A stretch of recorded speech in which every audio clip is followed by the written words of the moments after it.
Hello, सभी को नमस्कार। आज हम 11th क्लास की ज्योग्राफी का 12th चैप्टर पढ़ने वाले हैं। चैप्टर का नाम है विश्व की जलवायु और जलवायु परिवर्तन। यहाँ से यूपीसी प्रीलिम्स और मेंस में बहुत सारे क्वेश्चन आए। बहुत ही इंपॉर्टेंट चैप्टर है। यदि मुझे पूछो तो इस एनसीईआरटी का सबसे इंपॉर्टेंट चैप्टर में से एक है। और यहाँ से प्रत्येक वर्ष मेंस के एग्जाम में ऐसा क्वेश्चन बनता है कि जैसे आजकल आप देख रहे हो ना कि चरम जलवायु घटनाओं के कारण बहुत सारी इम्पैक्ट देखे जा सकते हैं। तो जैसे हम हमारे मानसून पर आजकल इम्पैक्ट देख रहे हैं, तो ये चैप्टर इसी से जुड़ा हुआ है। प्रैक्टिकल चैप्टर हम पढ़ने वाले हैं बहुत ही आसान भाषा में। तो सबसे पहले जलवायु के वर्गीकरण की बात करें तो इसमें है कि तीन प्रकार से बांटा जा सकता है कि जब भी विद्वान जलवायु का वर्गीकरण करते हैं तो उनके पास तीन क्राइटेरिया होते हैं। एक उनका अनुभव होता है, अनुभव के आधार पर उनके पास क्या होते हैं, तापमान और वर्षा के डाटा होते हैं। तो इसको बोलते हैं आनुभविक वर्गीकरण। एक होता है जननिक वर्गीकरण, यानी क्या कारण है, क्या उसके प्रभाव, उसके आधार पर जननिक वर्गीकरण बनता है। एक होता है एप्लाइड, यानी विशिष्ट क्षेत्र में या विशिष्ट उद्देश्य के हिसाब से अनुप्रयुक्त मॉडल भी तैयार किया जाता है। ये इसका कोई हमारे एग्जाम के हिसाब से इंपॉर्टेंट नहीं है, बस लिखा हुआ है। आगे इसमें जो वर्गीकरण दिया गया है वह कोपेन के जलवायु वर्गीकरण के बारे में हम पढ़ने वाले हैं। तो कोपेन का जो जलवायु वर्गीकरण है वो है आनुभाविक पद्धति पर आधारित। आनुभाविक पद्धति मतलब वही अभी जो हमने पढ़ा था कि तापमान और वर्षा की डाटा के आधार पर हमारे पास कुछ तथ्य होते हैं। उन्हीं के आधार पर विश्व के मैप पर या प्रैक्टिकल रूप से हम कुछ जलवायु वर्गीकरण करने का प्रयास करते हैं। तो कोपेन ने वनस्पति, याद रखना ऐसा क्वेश्चन प्रीलिम्स में आ सकता है कि स्पेशली पीसीसी एग्जाम में तो डायरेक्टली यही पूछ लेते हैं विद्वानों के बारे में। यूपीसी में थोड़े लॉजिकल बेस्ड क्वेश्चन बनते हैं, तो यहाँ पे विद्वानों के बारे में कम, प्रैक्टिकल चीज़ें ज़्यादा पूछेंगे। तो कोपेन ने वनस्पति के वितरण और जलवायु के बीच एक घनिष्ठ संबंध बताया। यार एक सिंपल सी बात है कि एक जलवायु होती है, उसके अंदर तापमान होती है, आर्द्रता होती है, उसके अंदर किस प्रकार की आप जानते हो ना वर्षा का पैटर्न होता है। तो इसी के आधार क्या होगा, आधारित क्या होगा, वनस्पति का वितरण होगा। जैसे हम जानते हैं कि इक्वेटर है, इक्वेटर पर सर्वाधिक वर्षा होती है, तो वर्षा सर्वाधिक होगी तो वहाँ पे वन कैसे होंगे, सदा हरित वन होंगे। तो ये तो बिल्कुल सत्य बात है कि वनस्पति और जलवायु के अंदर एक संबंध होता है। ठीक है, जैसे टुंड्रा जलवायु की बात करें तो वहाँ पे बड़े वृक्ष नहीं हो सकते, बड़े पेड़ नहीं हो सकते, वहाँ पे काई और लाइकेन होते हैं। तो दोनों का इम्पेक्ट होता है, वैसे दोनों का इम्पेक्ट होता है, लेकिन हम मानते हैं कि जलवायु का इम्पेक्ट वनस्पति पर निश्चित रूप से होता है। तो तापमान और वर्षा के आंकड़ों का उपयोग करके कोपेन के द्वारा कई प्रकार के जलवायु समूह का निर्माण किया गया। जैसे ये सारणी, इसमें आप देखना कि जैसे उन्होंने पांच छह कैटेगरी में इनको बांटा। मुख्य रूप से कई बार पांच बांटा जाता है, फिर एक और छह इसको कैटेगरी में बांट दिया जाता है। तो ये क्या है, जैसे सबसे पहले इसमें अंग्रेजी के जो बड़े अक्षर हैं, कैपिटल जो अक्षर हैं ABCD, इनके आधार पर क्या बांटा गया है। सबसे पहले उष्ण कटिबंधीय क्षेत्र की यदि बात करें तो इसमें है कि सभी महीनों का औसत तापमान 18 डिग्री सेल्सियस से अधिक है। जैसे ये हमारी इक्वेटर है, इक्वेटर पर 0 डिग्री के आसपास, 0 से 30 के मध्य ले सकते हैं हम। तो यहाँ पे कभी भी है ना तापमान 18 डिग्री सेल्सियस से नीचे नहीं जाता है, हमेशा ऊपर रहता है। तो ये क्या है, उष्ण कटिबंधीय, इसीलिए इसका नाम पड़ा ट्रॉपिकल, यानी ज़्यादा तापमान, ज़्यादा उष्ण। ठीक है। फिर जैसे शुष्क जलवायु, तो जलवायु की एक विशेषता होती है कि वहाँ पर क्या होता है, वर्षा की तुलना में वाष्पीकरण की दर अधिक होती है। जैसे वर्षा की तुलना में वाष्पीकरण की दिखता है, इसीलिए देखना शुष्क जलवायु या उपोष्ण बेल्ट में क्या होगा, मरुस्थल बनेंगे। ठीक है। कोष्ण जलवायु यानी मध्य अक्षांश वाली जो चीजें हैं, कोष्ण जलवायु सी, सर्वाधिक ठंडे महीने का औसत तापमान 3 डिग्री सेल्सियस से अधिक किंतु 18 डिग्री सेल्सियस से कम। मतलब ये जो मध्य अक्षांशीय जलवायु वाले क्षेत्र हैं, आप मान सकते हो 40-45 से ऊपर 70 डिग्री तक या 60 डिग्री तक हो सकता है इनका अक्षांश के मध्य। तो यहाँ पे तापमान मध्यम रहता है, मतलब न ज़्यादा, बहुत ज़्यादा माइनस में जाता है, न ज़्यादा 18 डिग्री से ऊपर जाता है। शीत हिमवन जलवायु, ये टुंड्रा प्रदेश की जलवायु, आप जानते हो कि टुंड्रा प्रदेश से पहले की जलवायु है, जैसे टेगा वन वाली जलवायु है ना। वर्ष के सर्वाधिक ठंडे महीने का औसत तापमान 0 डिग्री अंश तापमान से 3 डिग्री नीचे। और शीत जलवायु टुंड्रा वाली ये है, ई जो है टुंड्रा वाली है, सभी महीनों का औसत तापमान 10 डिग्री से कम, सेल्सियस से कम। और उच्च भूमि का तो हमने पहले भी पढ़ा है कि जो जो हम ऊंचाई पर जाते हैं, जैसे ये पर्वत है, पहाड़ है, ऊपर जाते हैं, जो जो ऊंचाई पर जाएंगे टेम्परेचर क्या होगा, कम होगा। तो जैसे हिमालय के अंदर भी ऐसी सभी जलवायु देखने को मिलेगी। निचले क्षेत्र में उष्ण कटिबंधीय जलवायु, शुष्क तो नहीं मिलेगी लेकिन शीतोष्ण जलवायु मिल जाएगी। फिर जैसे ये जलवायु, सब जलवायु कहाँ पे देखने को मिलेगी, हिमालय में। यानी भूमि से ऊपर की ओर जाते हैं तो भी क्या होता है, उच्चावच से के ऊपर जाने पर भी हमें जलवायु परिवर्तन देखने को मिलता है, अलग अलग जलवायु। तो कोप्पे ने क्या किया, कुछ ऐसे क्राइटेरिया ले लिए कि भाई ये मेरा क्राइटेरिया है, उसके आधार पर मैं कुछ जलवायु का वर्गीकरण करूंगा, उप विभाजन भी करेंगे। तो आगे जो नेक्स्ट पेज है उस पर यही दिया हुआ है। ठीक है।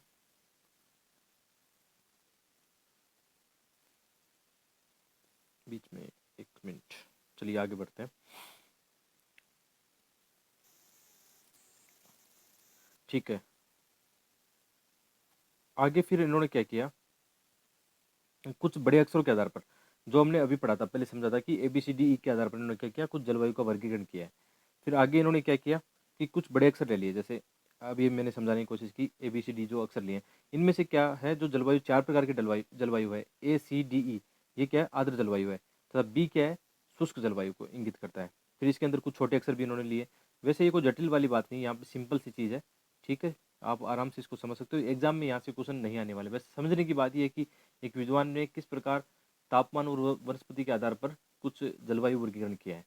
तो ABCD वाली अभी हम समझे। इसके बाद में है कि कुछ उप प्रकार भी हैं, इनके छोटे अक्षर है, जैसे F को इन्होंने इंगित किया शुष्क मौसम के न होने की दशा, M क्या है, मानसून जलवायु, W क्या है, शुष्क शीत ऋतु, और S क्या है, शुष्क ग्रीष्म ऋतु।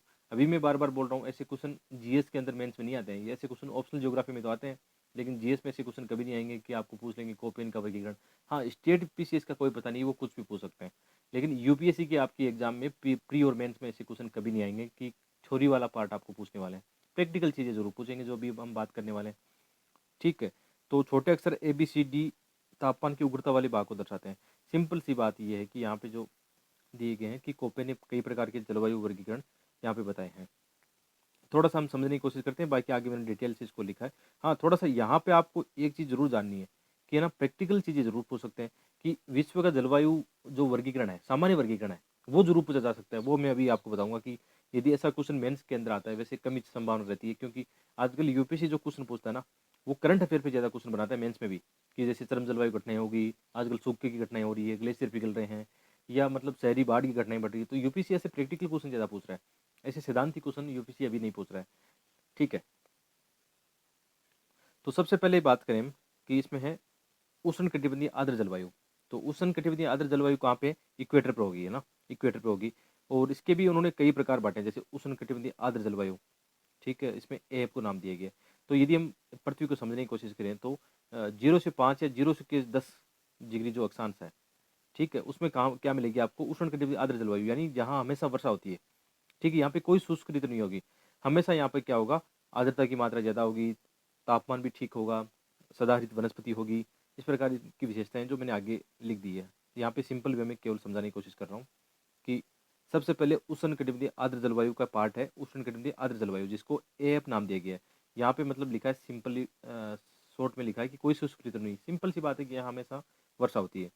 फिर उष्ण कटिबंधीय आर्द्र उष्ण कटिबंधीय मानसून जलवायु, हमने पहले भी पढ़ा था, पहले वाले NCERT में, कि मानसून जलवायु का तात्पर्य क्या है, जहाँ पे पवनों का ऋत्विक परिवर्तन पाया जाता है। ऋत्विक परिवर्तन मतलब 6 महीने पवन स्थल से जल की ओर और 6 महीने जल से स्थल की ओर। तो मानसून लघु शुष्क ऋतु होती है यहाँ पे, आगे हम पढ़ने वाले हैं इसका बारे में भी। और इसके अलावा इसमें उष्ण कटिबंधीय आर्द्र व शुष्क जलवायु, इसको AW नाम दिया गया है। जाड़े की शुष्क ऋतु उतना कोई खास है नहीं। फिर आगे जैसे इन्होंने नाम दिया है शुष्क जलवायु। शुष्क जलवायु का तात्पर्य क्या है कि जैसे उपोष्ण कटिबंधीय स्टेपी, उपोष्ण कटिबंधीय स्टेपी आप कह सकते हो, जैसे सवाना समतुल्य जलवायु। सवाना में किस प्रकार की जलवायु, न ज़्यादा वर्षा है, मतलब सम जलवायु है एक तरह से, सम तो जलवायु नहीं होगी, सॉरी, कि सम वर्षा होगी, मतलब न ज़्यादा वर्षा है न कम वर्षा है वहाँ पे, ठीक है। तो इसको हम देख सकते हैं इसे। तो इसको नाम दिया है शॉर्ट में BSH, यानी निम्न अक्षांशीय अर्धशुष्क और शुष्क, मतलब नाम दिया गया है। और दूसरी जलवायु है उपोष्ण कटिबंधीय मरुस्थल, BWH, यानी सहारा समतुल्य जलवायु, ठीक है, सामान्य भाषा में इसको नाम दे सकते हैं सहारा समतुल्य। इसके अलावा मध्य अक्षांशीय स्टेपी, जो आपके जो प्रेरी घास के मैदान है एक तरह से, है ना, स्टेपी, हाँ, घास के मैदान है लगभग, और इसको नाम शॉर्ट में दिया गया। ये कभी नहीं पूछा जाएगा, शॉर्ट में यही पूछा जाएगा, ठीक है। इसके अलावा मध्य अक्षांशीय मरुस्थल, क्योंकि इसमें मध्य अक्षांशीय मरुस्थलों में ये भी तो है ना, शीत मरुस्थल भी ऊपर पाए जाते हैं, तो ये नाम दिया गया इनको। इसके अलावा इसमें आगे दिया गया है सी टाइप की जो जलवायु है, सी टाइप की जो जलवायु है, ये मध्य अक्षांशीय क्षेत्र में, यहाँ पर 3 प्रकार, इनके 3 या 4 प्रकार भी करते हैं कई बार। तो एक आर्द्र उपोष्ण कटिबंधीय, ये जितनी भी यहाँ पे सारणी में दिए गए इनको मैंने डिटेल में आगे लिया है, इसलिए हम आगे पढ़ने वाले हैं, कोई खास है नहीं। एक बार, अच्छा, मैं हमेशा एक बात बोलता हूँ कि NCERT आप पढ़ोगे, कम से कम 5 बार पढ़ोगे। आप ये मत मान लेना कि मैंने आपको एक बार पढ़ा दिया और आपका काम बन गया, नहीं बनेगा काम। UPSC क्या करता है, बिटवीन द लाइन प्रीलिम्स में क्वेश्चन उठाता है, बहुत ज़्यादा इंपॉर्टेंट है। और मेंस के अंदर जो क्वेश्चन आएंगे, 50% आपका स्टैटिक, यानी जो जो भी NCERT किताब में लिखा है, वो 50% जो आप करंट अफेयर में पढ़ते हो, विशेषकर हिंदू और इंडियन एक्सप्रेस में पढ़ते हो, तो तभी आपका मेंस में अच्छे मार्क्स आ सकते हैं। और मैं क्यों बोलता हूँ ये बार बार, क्योंकि 821 नंबर जब मेंस में मेरे आए, हिंदी माध्यम में आए हैं, तो क्यों आए हैं, तो उसकी वजह बताता हूँ। मैं हमेशा बताता हूँ कि कहाँ कमी रहेगी, वो भी बताता हूँ हमेशा कि मेरी कमी रहेगी वो ऑप्शनल सब्जेक्ट को लेकर, कि ज्योग्राफी जैसा सब्जेक्ट नहीं चुनना चाहिए था हिंदी माध्यम में। ठीक है, रोज मैं ये बातें बोलता हूँ, रोज ये बातें मैं रिलेशन बोलता हूँ कि ज्योग्राफी ऑप्शनल सब्जेक्ट हिंदी माध्यम में उतना अच्छा मार्किंग पैटर्न नहीं है इसका। उसके पीछे कई वजह है कि नंबर ऑफ स्टूडेंट इसमें ज़्यादा बैठते हैं। दूसरा, इसका जो जब स्केलिंग होती है English medium versus Hindi medium, तो हिंदी मीडियम के विद्यार्थी यहाँ पे पिछड़ जाते हैं। तीसरा पॉइंट है, ज्योग्राफी तैयार करने में 6 से 8-10 महीने लगते हैं। चौथा पॉइंट है, ज्योग्राफी हमेशा बदलता रहता है, आप रोज अपडेट करो इसको। एग्जाम में क्वेश्चन वैसे आते हैं, डायनेमिक क्वेश्चन आते हैं। पांचवा पॉइंट, हिंदी मीडियम के विद्यार्थी को इंग्लिश मीडियम का मैटर फॉलो करना पड़ेगा, इसीलिए ज्योग्राफी अच्छा नहीं है। अभी हिंदी हिंदी लिटरेचर अच्छा क्यों है? अब ये थोड़ी है भाई हिंदी लिटरेचर बहुत ज़्यादा अच्छा स्कोरिंग है इसलिए भाई हिंदी लिटरेचर लेना चाहिए। लेकिन तुलना करें तो तुलना ये है कि यार एक तो हिंदी लिटरेचर में सबसे बढ़िया बात है कि कम से कम हमें हिंदी का ही मैटर पढ़ना है, हमें यहाँ पे तुलना नहीं करनी कि इंग्लिश मीडियम का मैटर भी मुझे पढ़ना पड़ेगा। ठीक है, पहली बात तो ये है। और मैटर 2 महीने में पूरा हो सकता है। तीसरी बात, सेल्फ स्टडी हो सकती है, विदाउट एनी कोचिंग आप अच्छे मार्क्स ला सकते हो। मेरे दोस्त 300+ लेकर आए हैं। तो ये बहुत सारी चीज़ें हैं, उसके बावजूद भी लोग पता नहीं ये वीडियो देखते क्यों नहीं है। मतलब मैंने कितनी बार हर एक वीडियो में चीज़ें बातें की हैं, फिर भी लोगों को कमेंट होता है सर ज्योग्राफी ऑप्शनल के बारे में बताइए, ज्योग्राफी ऑप्शनल के बारे में बुक एंड रिसोर्सेज बताइए। यार लोग रिसर्च नहीं करते हैं, ऐसे ही उठा के तैयारी करोगे आईएएस की तो 10-15-20 साल लग जाएंगे या होगा भी नहीं आपका सिलेक्शन। थोड़ा स्मार्ट बनो, चीज़ों को देखो, एनालिसिस करो करो कि यार आप अपने बल पर एनालिसिस करो, दूसरों पर डिपेंड मत रहो, कोचिंग वाला के भरोसे मत रहो। मतलब बड़ी बड़ी कोचिंग के बहकाव में आकर यार अपना 1.5 लाख 2 लाख रुपए से बर्बाद कर रहे हो, और क्या कर रहे हो। लोग समझदार नहीं है, पता नहीं क्यों समझदार नहीं बनते। आज के ज़माने में तो कम से कम आपके पास इतनी रिसोर्सेज है, आपके पास यूट्यूब है, टॉपर्स की स्ट्रेटेजी है, लोग बोलते हैं बार बार, तो उन पर विश्वास करो। ऐसे नहीं बोलते, जैसे मैं बोलता हूँ तो मेरा एक रिसर्च होता है और मेरा अच्छा खासा अनुभव है यूपीएससी को लेकर, 7 से 8 सालों का एक अनुभव है, वो आपके सामने बोल रहा है। और एक प्रोफेशनल अनुभव का कोई व्यक्ति लाभ उठा सकता है, अपने ऊपर लागू कर सकता है, तो उसकी सफलता देखना जल्दी आ जाएगी। मैं जानता हूँ ऐसे लोगों को, अपने परिवार में जानता हूँ, अपने आसपास में जानता हूँ, जो लोग मेरे साथ बैठते हैं, हम बात करते हैं इन चीज़ों के बारे में। तो इसका फ़र्क पड़ता है यार, कि जैसे एक अनजान व्यक्ति 2-3 साल कोचिंगों में इधर-उधर मैटर में ख़राब कर रहा है, जबकि उसको एक सही गाइडेंस मिल जाता है, तो पहले ही चांस में उसका सिलेक्शन के मतलब बन जाते हैं उसके चांसेस। तो यही बात होती है, मतलब सिंपल इन चीज़ों को समझने की कोशिश करना। और ये मैं बीच-बीच में क्यों बताता हूँ कि जैसे लोगों को कमेंट आते हैं ना, उन कमेंटों का एनालिसिस करता हूँ कि लोग किस दिशा में जा रहे हैं। और विशेषकर जो युवा पीढ़ी है, जैसे यहाँ पे 18 साल से लेकर 22-23 साल के भी बच्चे हैं जो कमेंट करते हैं, तो उनका मैं एक एनालिसिस कर रहा हूँ कि लोग थोड़ा-सा, लोगों में भटकाव ज़्यादा देखने को मिल रहा है। लोग मतलब एक अंधभक्ति की ओर जा रहे हैं कि एक टीचर आपको ये बोल रहा है और उसकी ओर आप अपने सारी पूंजी लगा के, अपना टाइम लगा देते हो, और बाद में वहाँ से कितना परिणाम आता है। सच्चाई वाली बात है कि जितनी भी बड़ी कोचिंग होती है, ये रिज़ल्ट दिखाती है ना कि हमारे यहाँ से इतने सिलेक्शन है, हिंदी माध्यम के लिए हम मसीहा हैं, ऐसा कुछ नहीं होता। वहाँ कोचिंगों से नहीं निकलते हैं वो लोग, जैसे हम लोग इंटरव्यू देने जाते हैं, मॉक इंटरव्यू वहाँ पे देते हैं, तो हमसे एक कागज़ पे साइन कराते हैं वो, कि सिलेक्शन होने के बाद में हम आपका नाम देंगे, हमारी कोचिंग से आपने लिया है। या वो फ्री की टेस्ट सीरीज़ दे देंगे आपको, मेंस की, प्री की, कोई भी कुछ भी फ्री की टेस्ट सीरीज़ देंगे। फ्री की टेस्ट सीरीज़ देंगे तो हम तो लेंगे यार, कौन फ़ायदा नहीं उठाना चाहेगा? तो उस समय फिर अपना नाम वो इस्तेमाल करते हैं। सिंपल सी बात है कि भाई आजकल का ज़माना ये आ गया है कि यूपीएससी खुद चाहता है कि जो सेल्फ स्टडी करते हैं, जो मेहनत करते हैं, खुद अपने आप से पढ़ते हैं, है ना? ज़्यादा नहीं पढ़ना है। मैं बार-बार बोलता हूँ कि यार 50% आपका योगदान है एनसीईआरटी और करंट अफेयर न्यूज़पेपर का आपका। जैसे हिंदू हो गया, इंडियन एक्सप्रेस हो गया। मैंने कभी हिंदी के न्यूज़पेपर का नाम नहीं लिया है। लेकिन फिर भी लोग कहते हैं कि सर हम यूट्यूब से कर लेंगे, फलाना कर लेंगे, मैगज़ीन से कर लेंगे। क्यों कर लोगे यार? जब आपके पास एक अच्छा न्यूज़पेपर है। और मैं अभी भी बोल रहा हूँ, जो बच्चा ये बात सुन रहा है कि आप अपने आप में ये चीज़ें डेवलप करना चाहते हो ना, कि जल्दी सिलेक्शन लेना, आपके मतलब विचारों को यार दम होना चाहिए। सबसे बात यूपीएससी में जो चीज़ अच्छी लगती है कि यूपीएससी आपकी केवल एक चीज़ चेक करता है, सबसे बड़ी चेक करता है कि आपकी मानसिक क्षमता, आपकी बुद्धि, विवेक और आपके विचारों में दम है कि नहीं। आपका सिलेक्शन हो जाएगा। मेरा बार-बार इंटरव्यू कॉल क्यों होता है? मेरे लेखनी में इतना कोई ऐसा थोड़ी ना कि कोई जादू जादू नहीं होता। यूपीएससी ये जान लेता है कि हाँ, ये बच्चा आईएएस बनने लायक है। इसको पास करो, इसको अच्छे नंबर दो और आगे बढ़ाओ, ठीक है? अब इंटरव्यू में ये चीज़ मैं एक्सप्रेस नहीं कर पाता था।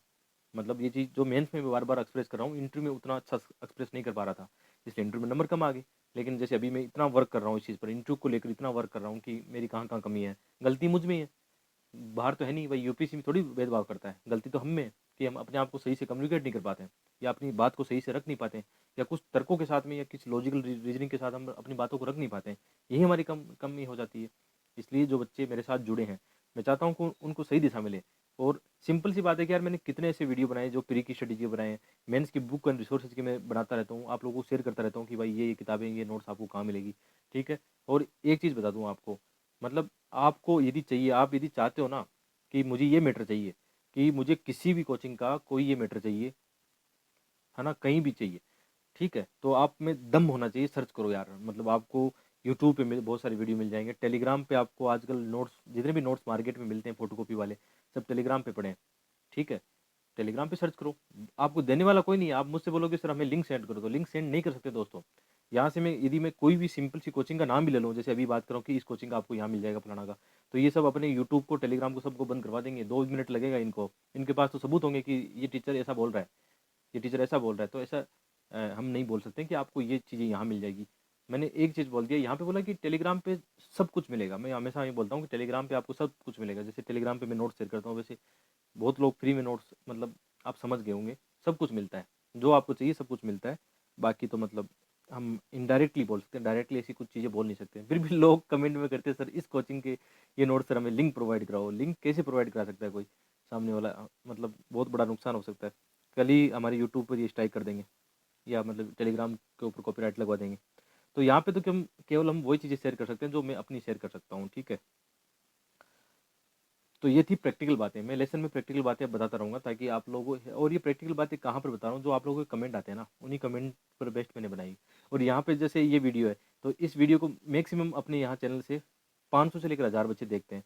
और इन बच्चों में गुणात्मक परिवर्तन आने वाले वक्त में देखने को मिलेगा, हर दिन देखने को मिलेगा। मैं जानता हूँ इस बात को, मुझे इतना तो विश्वास है कि मैं जो मैं डिलीवर कर रहा हूँ, जो मैं अपना अनुभव एक्सपीरियंस डिलीवर कर रहा हूँ, उसका फ़ायदा कुछ ना कुछ बच्चों को तो मिलेगा। मतलब चाहे एक ही बच्चा उसमें सक्सेस हो, लेकिन मिलेगा। चलिए आगे बढ़ते हैं। तो ये सारणी थी, नॉर्मल है, इसको कुछ खास है नहीं यहाँ पे। आगे मैंने दिया है इस, अच्छा यहाँ पे मैंने एक, देखो एक लिंक दिया है, ये ना my online book store link. मैंने मतलब अमेजन पे एक ऐसा मतलब स्टोर बनाया, ऐसा बनाते हैं कि मतलब इससे क्या होता है कि ये एक मतलब एक नॉलेज एक्सप्रेस करने का प्लेटफॉर्म होता है। और दूसरा ये होता है कि हाँ, जैसे यहाँ से मैंने बुक स्टोर, जो मेरे सजेशन है कि हाँ बच्चों को जो मिलना चाहिए। अदरवाइज़ क्या हो रहा था, मैं डेली बेसिस पर कोई ना कोई मुझे पूछता रहता है कि सर ये फलाना डिगड़ा कौन सी बुक कहाँ से खरीदें, ये खरीदें वो खरीदें। तो मैंने फिर इस समय को बचाने के लिए, हाँ, ये बात ज़रूरी है कि जैसे आप ऑनलाइन से, जैसे मेरे स्टोर से खरीदते हो, उसका 2 रुपए 3 रुपए मतलब ऐसे मुझे भी मिलते हैं, कि जैसे आप कोई भी इसमें परचेज़ करते हो तो उसका 2-4 रुपए मुझे भी मिलते हैं, इसमें कोई शक नहीं है। लेकिन आपको कोई नुकसान नहीं है, वैसे भी आप ऑनलाइन खरीदते हो, वैसे भी आप कोई ऑनलाइन बुक खरीदते तो हो ना, हमेशा डेली बेसिस पे करते हैं। मैं खुद खरीदता हूँ, कितना ऑनलाइन चीज़ें खरीदता हूँ। तो इस लिंक से खरीदते हो तो उसके 2-4 रुपए मुझे मिलेंगे। और ये यूट्यूबर क्या है यार, एक यूट्यूबर तभी टिक पाता है यूट्यूब पर कि उसके पास थोड़ी बहुत अर्निंग के सोर्स हो। जैसे यूट्यूब पर एक चीज़ आपको मैं बता दूँ कि जैसे अपना यूट्यूब है, तो यहाँ से मतलब अर्निंग जो होती है, आप एवरेज मानो तो 6-7 महीने मुझे अभी हो गए ना, अभी तक 1 रुपया नहीं मिला यूट्यूब से ना। मतलब आपको ये लगता हो कि सर के ऐड आते हैं या सर पढ़ाते हैं, यूट्यूब से कमाते हैं ना। तो प्रैक्टिकल बात ये बताऊँ, नवंबर में मैंने चैनल ओपन किया था, और लगभग कितने महीने हो गए आपको, सितंबर अक्टूबर, लगभग 1 साल होने को आया है ना, 8-10 या 1 साल होने का है। अभी सितंबर अगस्त हो गया, तो मतलब 8-10 महीने मानो, 10 महीने हो गए, तो अभी तक तो 1 रुपया नहीं मिला है। हाँ, आने वाले वक्त मिलेगा तो कितना मिलेगा, मंथली मिलेगा, मान के चलो 2-4-5 हज़ार रुपये मैक्सिमम, ये मान के चलो। 2-4 हज़ार रुपये, 5 हज़ार रुपये मैक्सिमम यूट्यूब से कमाई नहीं होती। तो जो यूट्यूबर होते हैं उनका धंधा कैसे चलता है, या उनका परिवार कैसे चलता है? तो चलता है कि कुछ ऐसे लिंक होते हैं, जैसे मैंने आपको ये सजेस्ट कर दिया, बुक्स वगैरह सजेस्ट कर दी, तो आपको कोई नुकसान नहीं होगा, आपको तो वो वैसे भी खरीदनी है। अच्छा, मैं आपको सजेस्ट करता हूँ, मेरे लिंक से आपको वो बुक चाहिए होती है, आप कई बार करते हैं, तो उसका मुझे फ़ायदा मिलता है। बता रहा हूँ कि 2-4% या 2-4 रुपये हर एक बुक पर मुझे भी मिल जाते हैं उससे। और ऐसे ही होते हैं यार, छोटी-छोटी चीज़ें होती हैं जिनको स्मार्ट तरीके से करके 2-4 रुपये बना सकते हैं। और तभी तो इतने संसाधन, जैसे आज आपको मैं अभी कैसे पढ़ा रहा हूँ, मुश्किल से मोबाइल से पढ़ा रहा हूँ, ऐसा माइक है जो लोग कमेंट करते हैं सर आपका ऑडियो सही नहीं आता। तो इतने अभी अफोर्ड नहीं कर सकते यार, बढ़िया जो महंगे-महंगे माइक आते हैं, 25-25 हज़ार रुपये के आते हैं, महंगे मोबाइल जो आते हैं या डिजिटल बोर्ड आते हैं, बहुत महंगे होते हैं, वो तो बहुत दूर की बात है। तो अभी छोटी-छोटी अर्निंग करके आप लोगों के लिए भविष्य में कुछ ना कुछ करूँगा कि अच्छे स्लाइड्स बनाऊँ, 1-2 लोगों को रख पाऊँ जो अच्छे कंटेंट तैयार करें। उसी के लिए हो रहा है ये सब। हाँ, लेकिन पढ़ाई भी साथ में ज़रूरी है, नॉर्मल चीज़ें। तो आप यदि करना हो तो ये लिंक दिया हुआ है, इस पे क्लिक करना। आपको पीडीएफ फाइल में लिंक दिया होता है, मैंने टेलीग्राम के ऊपर दिया हुआ है, या इस वीडियो को डिस्क्रिप्शन में दिया हुआ है, यदि परचेज़ करते हो तो। अदरवाइज़ पहले कोशिश करना कि आपके आस-पास बुक डिपो पे सस्ती वाली बुक मिल जाए, पहले ये कोशिश करनी है। कहीं ऑनलाइन कहीं नहीं मिलती तो फिर ऑनलाइन सर्च करना, ऑनलाइन सर्च करते हो तो इस लिंक से खरीदना। अब कई लोगों को ये बुरा लग सकता है कि सर यहाँ पे मार्केटिंग नहीं है भाई, ये सिंपल चीज़ है, जहाँ पर मतलब एकदम प्रैक्टिकल बात है, जो सच्चाई वाली बात है वही बता रहा हूँ कि यूट्यूब वगैरह से उतनी खास अर्निंग होती नहीं है, बहुत कम चांसेस है। आपको लगता होगा बड़े-बड़े ये टीचर बहुत कमाते हैं, ज़्यादा नहीं है। कमाई कहाँ पे, ये आप जो देखते हो जोक वाली वीडियो फलाना-ढिकड़ा, इनमें कमाई होती है। एजुकेशन पे बहुत ही कम कमाई, इसलिए आप देखना एजुकेशन वाले जितने टीचर है, वो या तो कोई फिर अनअकैडमी जैसे प्लेटफॉर्म को पकड़ेंगे। सिंपल सी बात है कि यार सबको अपना परिवार चलाना होता है और अर्निंग करनी होती है। मतलब 8-10 साल तैयारी करते हुए इंडिपेंडेंट तो बनना पड़ता है, एक न एक दिन तो आपको भी बनना पड़ेगा। आपकी भी जर्नी ऐसी होगी कि कोई तो प्लान बी रखना पड़ेगा आपको, है ना? ये प्रैक्टिकल बात है। ठीक है, या स्पॉन्सरशिप मिलती है, कभी-कभी स्पॉन्सरशिप मिल जाती है, जैसे ऐड मिल जाती है हमें किसी कोचिंग के, है ना, तो वीडियो के अंदर ऐड डाल देते हैं, उससे 1000-500 रुपये मिल जाते हैं, तो स्पॉन्सरशिप से भी यूट्यूबर चलते हैं। आप में से कोई यूट्यूबर है तो उनको पता होगा। ठीक है, चलते हैं आगे। आज प्रैक्टिकल बातें ज़्यादा हो गई, लेकिन ठीक है, ज़रूरी है। जिनको ये पसंद नहीं हो तो इनको स्किप कर दिया करो, कोई बात नहीं। ठीक है, सबसे पहले हम पढ़ने वाले हैं इसमें समूह ए, उष्णकटिबंधीय जलवायु। तो उष्णकटिबंधीय जलवायु के बारे में हमने पढ़ा था कि उष्णकटिबंधीय जलवायु क्या है, आर्द्र जलवायु जो कर्क और मकर रेखा के मध्य होती है। इनको मैं पूरी को एक बार, है ना, मैप पे आपको दिखा दूंगा, लास्ट पेज पर पूरे को मैप बना के दिखा दूंगा कि कौन कौन सी जलवायु कहाँ पे है। तो सबसे पहले ए समूह की जलवायु है, जैसे हम यहाँ पे पढ़ने वाले हैं कि जैसे इक्वेटर है, तो इक्वेटर से हम ध्रुव की ओर जाने वाले हैं। तो सबसे पहले जो इस एरिया में है, मतलब 0 से 5 या 0 से 10 डिग्री के मध्य कौन सी जलवायु है, उष्णकटिबंधीय आर्द्र जलवायु है। ठीक है, उष्णकटिबंधीय आर्द्र जलवायु कहाँ पे, कर्क और मकर रेखा के बीच में। ठीक है, तो यहाँ पे क्या होगा, उष्ण और आर्द्र जलवायु में देखने को मिलेगा कि यहाँ पे वार्षिक जो तापांतर होता है ना, बहुत कम होता है। वार्षिक तापांतर का मतलब क्या होता है कि जैसे तापमान में अंतर की हम बात करें, एक बार समय के लिए तापमान 20 डिग्री है, कभी 50 डिग्री हो रहा है, तो ये तो महाद्वीपीय जलवायु या एक तरह से आप कह सकते हो जैसे मरुस्थलीय क्षेत्र है उसमें देखने को मिलेगा तापांतर। तो सॉरी, इसके 3 प्रकार हैं। जो आर्द्र जलवायु, इसके 3 प्रकार हैं। सबसे पहले जो आर्द्र जलवायु है, आराम से जब पीडीएफ मिलेगी तो आराम से पढ़ लेना, इतनी चिंता वाली इसमें बात है नहीं। सबसे पहले जो एएफ नाम दिया गया इसको, उष्णकटिबंधीय आर्द्र जलवायु, ये क्या है, विषुवत के आसपास है। और कहाँ पे पाई जाएगी, अमेजन बेसिन है, कांगो बेसिन है, दक्षिण पूर्वी एशिया में इसको पाया जाएगा। जैसे ये मतलब वर्ल्ड का मैप बनाए सिंपल भाषा में, यहाँ पे ऐसे बना रहा हूँ रफली।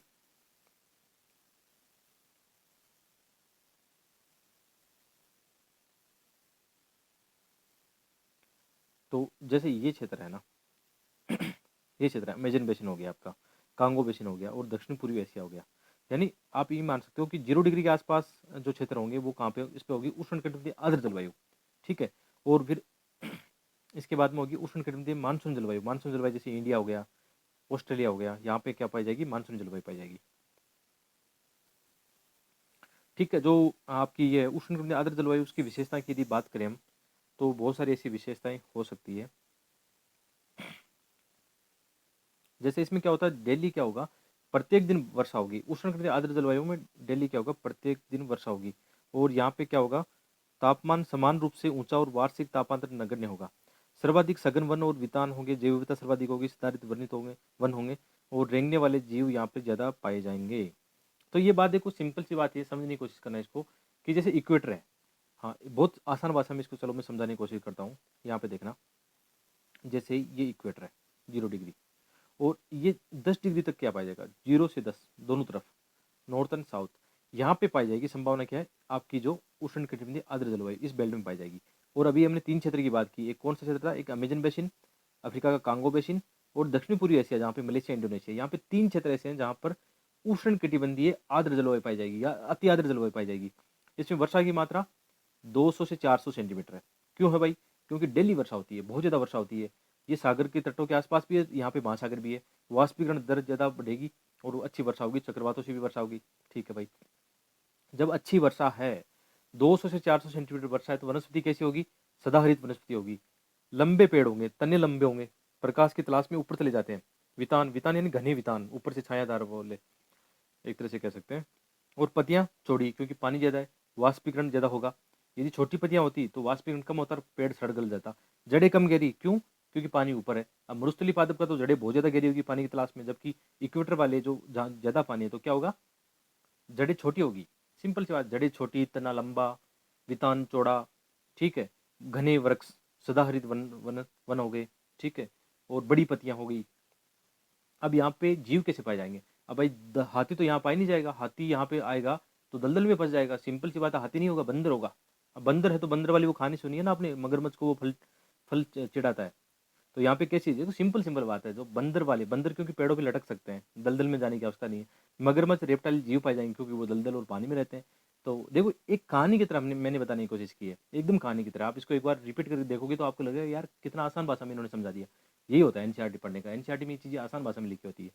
तो ये चीज़ें होगी आपकी, ये इक्वेटर वाली आपकी खत्म होगी। दूसरी है उष्णकटिबंधीय मानसून जलवायु। तो मानसून जलवायु की सबसे प्रमुख विशेषता क्या है, पवनों का ऋतु परिवर्तन। ये क्वेश्चन कम से कम यूपीसी की प्री के इतिहास में, मतलब अभी 2-4 मतलब 90 के बाद में कम से कम ये क्वेश्चन 3 बार आया होगा प्री में। तो पवनों का उष्णकटिबंधीय मानसून ऋतुविक परिवर्तन होता है और ये कहाँ पाई जाएगी? भारतीय उपमहाद्वीप, दक्षिण अमेरिका, उत्तरी पूर्वी भाग, उत्तरी ऑस्ट्रेलिया। भारी वर्षा गर्मियों में, शीत ऋतु शुष्क होती है। ठीक है। उष्णकटिबंधीय आर्द्र आर्द्र वो शुष्क जलवायु कहाँ पाई जाएगी? ये जलवायु उत्तर दक्षिण, ये ब्राजील के वनों, उत्तर दक्षिण सूडान और मध्य अफ्रीका और यहाँ पे पर्णपाती वन और घास भूमि होती है। आर्द्र ऋतु छोटी होती है, और शुष्क ऋतु लंबी होती है और दैनिक तापांतर उच्च होते हैं। यहाँ पे सभी प्रकार की जलवायु है ना उतनी इंपॉर्टेंट नहीं होती है। जैसे यहाँ पे 2 इंपॉर्टेंट जलवायु, एक तो उष्णकटिबंधीय आर्द्र जलवायु और उष्णकटिबंधीय मानसून जलवायु बहुत इंपॉर्टेंट है। तो सभी जलवायु यहाँ पे इंपॉर्टेंट नहीं होती है, कुछ कुछ इंपॉर्टेंट होती है, उसी पर मैं ज़्यादा जोर दूंगा। ठीक है, उसी के हिसाब से हम पढ़ने की कोशिश करेंगे। आगे हम देखने वाले हैं जैसे शुष्क जलवायु जो है, शुष्क जलवायु जैसे इसको नाम दिया गया बी टाइप की जलवायु नाम दिया गया है। और बी टाइप की जलवायु में यहाँ पे क्या होगा? अत्यंत कम वर्षा होगी। ठीक है, शुष्क जलवायु अत्यंत कम वर्षा होगी। विस्तार इसका 15 से 60 डिग्री उत्तरी दक्षिणी अक्षांश दोनों अक्षांशों में पाया जाएगा। ठीक है, और विशेषकर 15 से 30 डिग्री उपोष्ण उच्च दाब क्षेत्र में अधिक पाई जाएगी। ठीक है, आज गर्मी बहुत ज़्यादा है गर्मी बहुत ज़्यादा है कि पसीना बह रहा है, उतना बोला भी नहीं जा रहा और ये चैप्टर भी बहुत लंबा और जटिल वाला चैप्टर है। चलिए कोशिश करते हैं। आप लोगों को ये लगता होगा कि यार ये चैप्टर या एनसीईआरटी की लगातार क्यों नहीं पढ़ाते हैं? तो सबसे पहले मैं बार बार बता रहा हूँ कि इनका नोट्स बनाना ही बहुत मेरे लिए बहुत चैलेंजिंग काम हो रहा है, क्योंकि मैंने तो सब पढ़ रखा है, अब इनको नोट्स में बना रहा हूँ तो बहुत, एक तो चैप्टर लंबे लंबे और हर एक चीज़ यहाँ पे लिखनी पड़ती है। अभी जैसे किताब सामने से पढ़ाना तो बहुत आसान काम होता है, लेकिन नोट्स बनाकर पढ़ाना इतना आसान काम नहीं होता है। इसलिए मुझे नोट्स बनाने में टाइम लगता है, इसलिए मैं एक दिन छोड़ एक दिन फिर लेसन बनाने की कोशिश करता हूँ। ठीक है,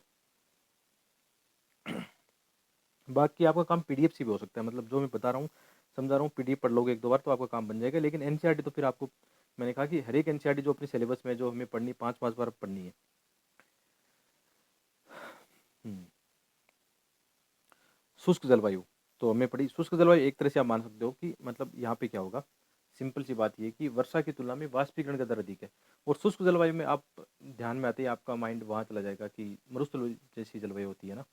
ठीक है, तो ये है महाद्वीपों का पश्चिमी सीमांत, तापमान का अवतरण और उत्क्रमण। जैसे हमने पहले की एनसीईआरटी में पढ़ा था कि यहाँ से 0 डिग्री से हवाएं ऊपर उड़ती है, फिर नीचे बैठती है, यानी उपोषण वाले बेल्ट में यहाँ पे जो वायु धाराएं होती है नीचे बैठती है, इसलिए ऊपर बादल नहीं होते हैं, वर्षा नहीं होगी, ऊपर बादल नहीं होंगे तो जो तापमान है वो अधिक होगा और वाष्पीकरण की मात्रा अधिक होगी, शुष्कता बढ़ेगी और मरुस्थल जैसी घटनाएं बढ़ेगी। सिंपल सी बात है। महाद्वीपों के पश्चिमी किनारों पर ठंडी जलधाराएं और शुष्कता को बढ़ाती है, और इनके 4 प्रकार हैं। पहले है बीएसएच टाइप की जलवायु। बीएसएच मतलब उपोष्ण कटिबंधीय स्टेपी। उपोष्ण कटिबंधीय स्टेपी आप मान सकते हो कि जैसे सवाना समतुल्य बोल सकते हैं इसको। सवाना समतुल्य मतलब सवाना के घास मैदान में क्या शुष्कता ज़्यादा है, उतनी वर्षा ज़्यादा है नहीं। यदि ज़्यादा वर्षा होती तो घास क्यों होते, वन होते, फिर सदाहरित वन होते। ठीक है, इसके अलावा उपोष्ण कटिबंधीय मरुस्थल जलवायु, इनको बोलते हैं सारा समतुल्य जलवायु। ठीक है, सारा समतुल्य।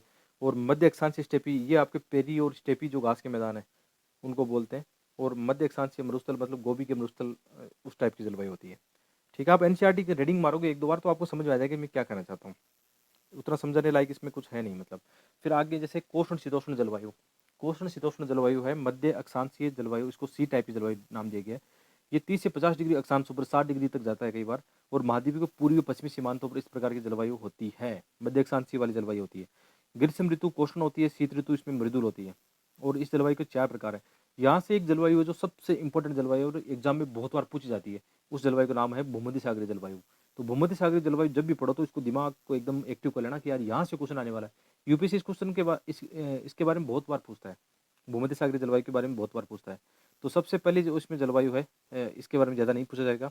आर्द्र उपोष्ण कटिबंधीय जलवायु CWA। यहाँ सर्दियों में शुष्क और गर्मियों में उष्ण जल मतलब ऋतु रहती है। ये इंपॉर्टेंट है यहाँ पे। देखो भूमध्य सागरीय जलवायु इंपॉर्टेंट है और आपको मैं बताऊंगा कि भूमध्य सागरीय जलवायु की विशेषता क्या है। ठीक है, रटना नहीं है इसको, एकदम आसान भाषा में। जैसे भूमध्य सागरीय जलवायु तो नाम से ही है कि इसका मतलब भूमध्य सागर के आसपास वाले क्षेत्र है ना, वहाँ पे ऐसी जलवायु होगी। ठीक है, भूमध्य सागरीय जलवायु। और इसमें क्या होता है, शीतकालीन वर्षा होती है।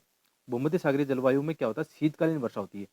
शीतकालीन वर्षा क्यों होती है कभी आपने सोचा? जैसे मैं बना के दिखाता हूँ, जैसे ये पृथ्वी है, याद रखना। अब यहाँ पे जैसे ये क्या है, इक्वेटर हो गया, तो ये दक्षिणी अमेरिका में से बना रहा हूँ, दक्षिणी अमेरिका हो गया। और ये अफ्रीका हो गया, यहाँ पे उत्तरी अमेरिका है, यहाँ पे यूरोप है। यहाँ पे ऑस्ट्रेलिया है, ठीक है, थोड़ा सा ऊपर बन गया ऑस्ट्रेलिया, ऑस्ट्रेलिया यहाँ पे है, ठीक है। अब ये 30 डिग्री बेल्ट है, लगभग मान सकते हैं 30 डिग्री बेल्ट। तो एक्चुअल में होता क्या है, जैसे ये भूमध्य सागर यहाँ पे है, तो भूमध्य सागर के आसपास जैसे जलवायु की विशेषता पाई जाएगी ना, उसको फिर जैसे यहाँ पे कैलिफोर्निया हो गया, यहाँ पे दक्षिण चिली हो गया, दक्षिण अफ्रीका का दक्षिणी भाग है, ऑस्ट्रेलिया का दक्षिणी भाग है, यहाँ ऐसी विशेषताएं जैसे भूमध्य सागरीय जलवायु की विशेषता यहाँ यहाँ पाई जाएगी, जैसे अभी मैप में दिखाया ना मैंने, ये भूमध्य सागरीय जलवायु वर्षा के क्षेत्र के प्रदेश हैं। और यहाँ पर ऐसी जलवायु पाई जाएगी कि यहाँ पे शीतकालीन वर्षा होती है, ठीक है। पहले वाली एनसीईआरटी मैंने जब पढ़ाई थी आपको ये पढ़ाया बताया भी था कि मतलब पहले छठी से लेकर एनसीईआरटी पढ़ती आई तो बताया था कि मैंने भूमध्य सागरीय जलवायु में क्यों शीतकाल में वर्षा होती है। कई बार तो क्वेश्चन ये भी आ जाता है कि शीतकाल में ही वर्षा क्यों होती है, ग्रीष्मकाल में क्यों नहीं होती। तो उसका कारण है दोस्तों, जैसे ये हमारी अर्थ है, ये 0 डिग्री है और ये 30 डिग्री है, ठीक है। एक्चुअल में क्या होता है, ये भूमध्य सागरीय जलवायु पछुआ वाले रीजन में है, पछुआ जो रीजन है उस वहाँ पे है। तो एक्चुअल में ये क्या होता है, बेल्ट है ना ऊपर नीचे होते रहते हैं। जैसे ये पछुआ यहाँ से बहती है, मतलब 30 डिग्री से 60 की ओर पछुआ बहती है। तो जैसे सन यहाँ पे होता है, सपोज करो एक बार हम दिमाग लगा दें थोड़ा सा, जैसे सन है, सन को हम एक बार उत्तरी गोलार्ध में भेजते हैं, ठीक है, सन उत्तरी गोलार्ध में कर्क रेखा के ऊपर है अभी। तो ये क्या होता है, ये बेल्ट ऊपर खिसक जाता है यहाँ वाला, तो जो पछुआ बहती है ना वो भी ऊपर से बहने लगती है। इसका मतलब ये जो बेल्ट है ऊपर आता है, इसका मतलब ये बेल्ट ऊपर आता है, तो इनको बोलते हैं ताप शिफ्ट है, मतलब ताप कटिबंध या दाब कटिबंध जो होते हैं शिफ्ट होता है उनका।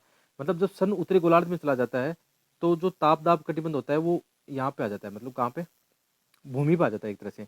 दक्षिण वाली जो भूमि होती है, आप समझ नहीं पा रहे हो शायद, ऐसे समझा नहीं पाऊंगा आपको, सिंपल वे में समझाता हूँ एक बार, चलो मैप बनाता हूँ, एक वर्ल्ड का मैप बना के समझाता हूँ, ठीक है। जैसे ये यहाँ पे दक्षिणी अमेरिका है, और ये उत्तरी अमेरिका है, और ये अफ्रीका है। ये एक्चुअल में क्या है, बहुत इंपॉर्टेंट है, कौन सा, मतलब भूमध्य, ये भूमध्य वाला है ना, भूमध्य सागरीय जलवायु। यहाँ से क्वेश्चन आने की संभावना बहुत ज़्यादा है। तो ऐसा करके हमने थोड़ा थोड़ा बनाने की कोशिश की है। देखो ये कह रहा है कि भूमध्य सागरीय जलवायु में वर्षा कब होती है, शीतकाल में होती है। तो चलो शीतकाल में लाते हैं। एक बार सपोज करो कि जो सन है वो उत्तरी गोलार्ध में, ठीक है। तो यहाँ वाले जो बेल्ट है ना, मतलब जो जलवायु बेल्ट होता है वो थोड़ा ऊपर खिसक जाता है, जैसे पछुआ जो होती है ऊपर खिसक जाती है, वो अभी पछुआ यहाँ से बहती है, इक्वेटर यहाँ से बहती नहीं है। तो इस समय क्या होता है, यहाँ पे ग्रीष्म है, तो ग्रीष्म ऋतु में क्या होती है, भूमध्य सागर में वर्षा नहीं है। और ये जो बेल्ट पहले ये जो हवाएं होती है यहाँ से बहती थी, और जैसे ही सन ऊपर गया तो ये हवाएं यहाँ से बनने लगी, यहाँ से बनने लगी, इसलिए यहाँ पे वर्षा होने लगी। यही तो कहते हैं ना कि शीतकाल में वर्षा, क्योंकि दक्षिण गोलार्ध में शीतकाल है। अब इसका उल्टा करते हैं, देखो इस सन को नीचे ले आते हैं, सन को नीचे ले आएंगे तो ये जो बेल्ट है तो यहाँ से बनने लग जाएंगे, ये जो हवाएं है ना यहाँ से बनने लग जाएगी। तो इस भूमध्य सागर वाले क्षेत्र में क्या होती है, वर्षा होने लगती है। तो शीतकाल में वर्षा हो गई, क्योंकि ग्रीष्म काल कहाँ पे, साउथ में। और ये जो बेल्ट वाली हवाएं यहाँ से बह रही थी ये नीचे चली जाएगी, ये यहाँ से बनने लगी, इसलिए ग्रीष्म काल में वर्षा नहीं है। सिंपल सी ये कॉन्सेप्ट है। अभी भी नहीं समझ पाए तो आपको यार यूट्यूब करना, कोई आपको बताएगा, या एनसीईआरटी पढ़ोगे तो समझ में आएगा, बहुत आसान भाषा में। तो भूमध्य सागरीय जलवायु शीतकालीन वर्षा है, भूमध्य सागर क्षेत्र कहाँ कहाँ पे है, मैंने अभी समझा दिया आपको कहाँ कहाँ पे है। और इसमें क्या है, ग्रीष्म ऋतु में हाई प्रेशर इसलिए वर्षा नहीं होती है, और शीत ऋतु में क्या होती है, पछुआ पवनों के कारण 100 सेंटीमीटर वर्षा होती है, और ये रसीले फलों के लिए जानी जाती है। इसके अलावा एक और जलवायु है आर्द्र उपोष्ण कटिबंध शुष्क ऋतु की अनुपस्थिति मृदु, ये कोई खास जलवायु है नहीं, माध्यमिक को पूरी भाग में होती है, कहाँ कहाँ इसमें पढ़ लेना, आप कोई खास है नहीं। एक समुद्री पश्चिमी तटीय जलवायु, ये इसको पूर्वी चीन समतुल्य जलवायु बोलते हैं, जो कि पूर्वी तट पर होती है, ठीक है। आगे बढ़ते हैं। तो इम्पोर्टेंट तो इसमें ये थी, आगे शीत हिमवन वाली जलवायु है। शीत हिमवन जलवायु को सामान्य तौर पर हम बोलते हैं टेगा जलवायु। सामान्य तौर पर हम ऐसे पढ़ते हैं टेगा, या मतलब कई बार इसको बोलते हैं यूरेशिया समतुल्य जलवायु, ऐसा कुछ बोलते हैं, लोरेशिया समतुल्य सामान्य भाषा में। लेकिन कोपे ने इनको बताया शीत हिम वन जलवायु डी प्रकार की जलवायु है। इसमें एक तो आर्द्र जाड़ों से युक्त ठंडी जलवायु, आर्द्र जाड़ों से युक्त ठंडी जलवायु डीएफ, समुद्री पश्चिमी तटीय जलवायु है, और ये मध्य अक्षांश से स्टेपु जलवायु ध्रुव की ओर। मतलब कोई खास इतना अंत है नहीं, इसको रट्टा मत मारना, नहीं ज़्यादा समझ में आएगा, इसको ज़्यादा पढ़ना नहीं है। शुष्क जाड़ों से युक्त ठंडी जलवायु, ये है उत्तरी पूर्वी एशिया, सर्दियों में क्या प्रतिक्रमण की दशाएं यहाँ पे होती है। ये उतना खास है नहीं, जो मैंने अभी बताया था ना कि इंपॉर्टेंट कौन सी, बस उनको ध्यान रखना आप, ज़्यादा कुछ ध्यान रखना नहीं है। ध्रुवीय जलवायु कौन सी है, इसमें टेगा और आपने टुंड्रा पढ़ा होगा, वही ध्रुवीय जलवायु है। टुंड्रा जलवायु यहाँ पे काई लाइकेन तथा पुष्प पादप पाए जाते हैं, स्टार तुषार यानी हमेशा बर्फ जमी रहती है। ग्रीष्म ऋतु में दिन के समय प्रकाश की लंबी अवधि। थोड़ा सा ये चैप्टर जटिल है, मैं जानता हूँ इस बात को कि इनडायरेक्ट रूप से, जैसे अभी हम आमने सामने होते हैं ना, तो इसको समझाना मेरे लिए आसान था, लेकिन इनडायरेक्ट रूप से इसको पीडीएफ के माध्यम से थोड़ा सा समझाना बहुत ही मुश्किल कह सकते हैं, लेकिन कोशिश करते हैं इसको और अच्छा बनाएं। मैं एक लास्ट में एक मैंने मैप जोड़ा है, उससे आप ज़्यादा अच्छे से समझ पाओगे। तो हिमटॉप वाली वही होगी, एक ग्रीनलैंड और अंटार्कटिका के आंतरिक भाग में जलवायु। और उच्च भूमि वाली जलवायु यानी पर्वतीय क्षेत्रों वाली जलवायु होती है। इसमें एक और टॉपिक, छोटा सा टॉपिक है, जलवायु परिवर्तन। यहाँ से मेंस में क्वेश्चन आएगा, जो अभी चल रहा है ना, जो भी चल रहा है, उत्तराखंड ग्लेशियर हो गया, शहरी बाढ़ की समस्या है, जैसे अभी मानसून के कारण शहरी बाढ़ की समस्या है, या चरम जलवायु घटनाएं की जो समस्या है, सूखे की समस्या है, एल नीनो, ला नीनो, बहुत सारे रोज भी, ऐसे बहुत सारे टॉपिक है जो इसके अंदर आते हैं, तो यहाँ से क्वेश्चन आएंगे। तो जलवायु परिवर्तन क्या आता है? यदि प्राकृतिक रूप से हम बात करें तो पृथ्वी पर पहले से ही गर्म युग और हिमयुग की घटनाएं होती रही है और इनके साक्ष्य हमें देखने को मिलते हैं। तो ये तो प्राकृतिक घटना है, इसमें मानव का क्या रोल है? लेकिन मानव का भी रोल है, जैसे ग्रीन हाउस गैस को बढ़ाना मानव का योगदान है यहाँ पे, इसको मानव जनित मान सकते हैं हम। इसी कारण वैश्विक तापन की जो समस्या आई है उसके अंदर मानव का रोल हम बता सकते हैं कि पेड़ों को हमने काट दिया है, हम कार्बन उत्सर्जन बहुत ज़्यादा कर रहे हैं, जिसके कारण कहीं ना कहीं जो एक साइकिल है हमारे वायुमंडल की, जो गैसों का साइकिल है, वो टूट जाता है या उसमें कहीं ना कहीं बदलाव आने लगता है। तो यही क्या करता है, वैश्विक तापन की समस्याएं बढ़ाता है। तो जलवायु परिवर्तन पृथ्वी पर प्राकृतिक रूप से गर्म युग और हिम युगों के साक्ष्य देखेंगे, जहाँ प्राकृतिक जलवायु परिवर्तन देखने को मिलता है। 1990 के दशक में चरम जलवायु घटनाएं देखी गई, जहाँ पर भयंकर बाढ़ सूखा आदि की घटनाएं देखी गई है। और ये इसके कारण क्या है, एनसीईआरटी में लिखा है इसके बहुत सारे कारण है। कुछ कारण खगोलीय कारण है, कुछ कारण पृथ्वी के हैं, कुछ कारण मानव के कारण है। जैसे इसमें एक कारण है सौर कलंक। सौर कलंक क्या होते हैं कि सूर्य पर दो धब्बे, जो ऐसे सुनते हैं कई बार कि सौर, उसमें विकिरण की मात्रा घटती बढ़ती रहती है। तो जब इनमें क्या होता है, सौर कलंकों में हॉट, इनको क्या बोलते हैं, सन स्पॉट ऐसा कुछ बोलते हैं, कि सौर कलंकों की मात्रा में जब वृद्धि होता है तो मौसम ठंडा होता है, यानी सूर्य का ताप कम आता है और आर्द्र या तूफानों की घटनाएं बढ़ती है। और क्या होता है, जब घटता है ना तो शुष्क व सूखे की घटनाएं बढ़ती है। एक होता है मिल्कोनविच दोलन। इसमें क्या होता है, सूर्य के चारों ओर पृथ्वी के कक्षीय लक्षणों में भी बदलाव आता है। इसमें होता है कि पृथ्वी और सूर्य की जो दूरी है मध्य की, उसमें उसमें कुछ बदलाव आता है। तो इसके कारण भी क्या होता है, सूर्य ताप की मात्रा प्रभावित होती है।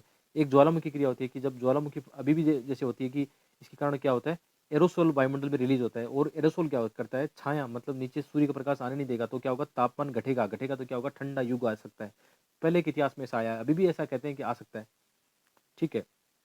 ग्रीन हाउस गैस इंपॉर्टेंट है। अभी जो जलवायु परिवर्तन हो रहा है उसमें सबसे बड़ा रोल है आपके ग्रीन हाउस गैसों का। तो इसमें क्या होगा, भूमंडलीय उष्मन या वैश्विक तापमान की घटनाएं बढ़ेगी। इसमें क्या होता है कि सूर्य से आने वाली जो शॉर्ट वेव होती है ना, उनको तो ये क्या करती है, आने देती है। कौन? ग्रीन हाउस गैसें। लेकिन जब यहाँ से वापस परावर्तित पार्थिव विकिरण जाती है ना, उनको अवशोषण करती है।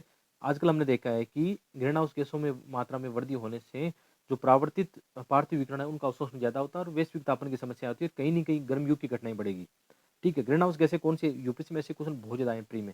ग्रीन हाउस गैसें कार्बन डाइऑक्साइड हो गई, क्लोरोफ्लोरोकार्बन हो गए, मीथेन हो गए, नाइट्रस ऑक्साइड और ओजोन आदि। जलवाष्प भी है, ऐसी बहुत बहुत सारी अन्य गैसें भी हैं जो ग्रीन हाउस गैस का रोल निभाती है। और यूपीएससी में यहाँ से क्वेश्चन आ सकता है कि कौन कौन सी ग्रीन हाउस गैसें हैं या नहीं है। ठीक है। जो वैश्विक तापन की समस्या बढ़ाती है। आगे मैंने ये डायग्राम लिया, देखो ये किताब का एक डायग्राम है, इनको समझाने की कोशिश करते हैं। मैं प्रैक्टिकल रूप से आपको यहाँ पे समझा देता हूँ कि कौन सी जलवायु कहाँ पाई जाएगी। ठीक है। सबसे पहले बात करते हैं हम इक्वेटर की, बात करते हैं। जैसे यहाँ पे 0 डिग्री है, ठीक है भाई, ये 0 डिग्री है। तो 0 डिग्री पर हमने क्या पढ़ा था, 3 क्षेत्र पढ़े थे, अमेजन बेसिन, कांगो बेसिन और दक्षिण पूर्वी एशिया। यहाँ पे कौन सी जलवायु है? उष्ण कटिबंधीय आर्द्र जलवायु यहाँ पे है। उष्ण कटिबंधीय आर्द्र जलवायु कहाँ पे? 0 से 5 डिग्री।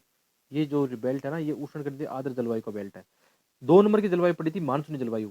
जैसे भारत के अंदर मानसूनी जलवायु, अब मानसूनी जलवायु इतनी पड़ गया है कि मानसूनी जलवायु क्या होता है, पवनों का ऋतु परिवर्तन होता है। ये भारत में होती है, इस बेल्ट में होती है, उत्तरी ऑस्ट्रेलिया वाले बेल्ट में होती है। ये है आपकी उष्ण कटिबंधीय मानसून जलवायु। एक आपकी जलवायु है सवाना समतुल्य जलवायु, एक है सारा समतुल्य जलवायु। जो हमने अभी पढ़ के आए हैं उन्हीं का ये प्रैक्टिकल रूप बता रहा हूँ आपको, कि सबसे पहले जलवायु अति आर्द्र जलवायु, एक है इसका मानसून जलवायु, एक है सवाना समतुल्य जलवायु, एक है सारा समतुल्य जलवायु। ठीक है, ऐसे पढ़ते हैं इनको। फिर क्या होती है, पछुआ जो पवन होती है उसके द्वारा भूमध्य सागरीय जलवायु हम पढ़ के आए। यहाँ पे भूमध्य सागरीय जलवायु कहाँ कहाँ पे? यहाँ पे भूमध्य सागरीय जलवायु नीचे वाले बेल्ट में भूमध्य सागरीय जलवायु। एक है पश्चिमी यूरोप समतुल्य जलवायु। तो यहाँ पे जब पछुआ टकराती है तो इसमें अच्छी बारिश होती है, तो इसको बोलते हैं पश्चिमी यूरोपीय समतुल्य जलवायु। ऊपर आपकी टुंड्रा और टेगा है, टेगा टाइप की जलवायु है। फिर मध्य स्टेपी जलवायु है, मध्य स्टेपी है। यहाँ पे पूर्वी चीन समतुल्य जलवायु है। ठीक है। यहाँ पे मतलब टेगा कह सकते हैं, टुंड्रा सबसे ऊपर है, फिर टेगा जो वन है वहाँ की ऐसी जलवायु। तो ये प्रैक्टिकल रूप है इन जलवायु का। आप इसमें भी पीडीएफ में देखना, इसको समझने की कोशिश करना, कहाँ कहाँ कौन सी जलवायु, आसान भाषा में मैंने समझाने की कोशिश की है। ठीक है। तो ये लेसन आशा करता हूँ पसंद आया होगा, अच्छे से मैंने समझाने की कोशिश की है। बाकी नहीं पसंद आए तो यार, आजकल बहुत ऐसे आपको एनिमेशन से या कैसे पढ़ाते रहते हैं डिजिटल बोर्ड से, आपको यूट्यूब पर बहुत सारे ऐसे लेसन मिल जाएंगे जिनको देखना। मैंने तो एनसीईआरटी को ही फोकस किया है और यहाँ से बहुत सारे क्वेश्चन आ सकते हैं। धन्यवाद। और ये पीडीएफ फाइल आपको पता है टेलीग्राम पे मिल जाएगी। Thank you.